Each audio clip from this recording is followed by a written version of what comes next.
C'est de l'adrénaline, c'est de la chasse en permanence, il faut tout le temps être sur les radars. C'est quelque chose qui est prenant dans la vie de tous les jours. Après, c'est vrai que les clichés sont quand même spectaculaires. Bon, bah, on est arrivé à Pourville, mais bon, là aujourd'hui, comme on voit, il n'y aura pas d'orage.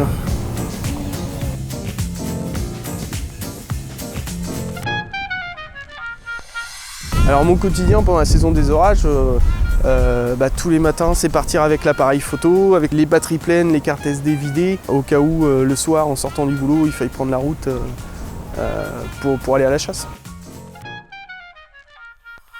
Ici on vient souvent sur la côte, ça permet de donner des belles photos avec les falaises. On a souvent les orages qui nous arrivent d'en face et qu'on peut suivre jusqu'à sur la mer en fait. Alors le plus souvent on évite d'être sous l'orage, soit l'orage est très proche et là on se met en voiture, ou nous on essaie quand même plutôt d'être à l'avant de l'orage, quelques kilomètres avant pour pouvoir voir un peu tout ce qui se passe.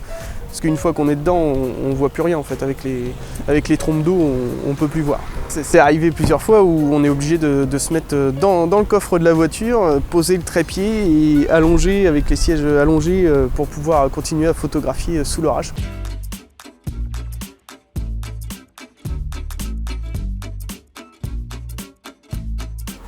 Donc on est sur un trépied, parce qu'il ne faut pas que l'appareil bouge.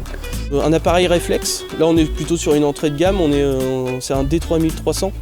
Je l'ai acheté aux alentours de 150 €. Et ensuite c'est la cellule de déclenchement. Là un capteur qui vient détecter en fait, dès qu'il y a une luminosité intense et qui prend la photo en fait. Un autre outil indispensable pour le chasseur, c'est les applications météo qui nous permettent de suivre l'évolution tout le long de la chasse, même de prévoir quelques jours à l'avance ce qui va se passer et est-ce que les batteries doivent être chargées. Là on est sur des applications qui sont gratuites.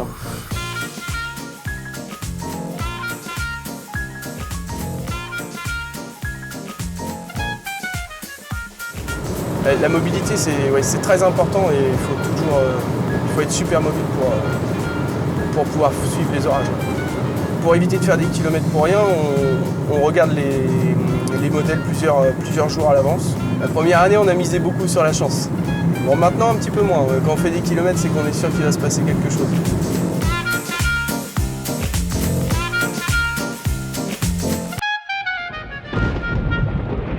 Tout ça, ça a commencé d'abord en 2018, où j'ai fait ma première photo avec un téléphone. En fait, je suis venu sur un commentaire Facebook, une photo d'orage.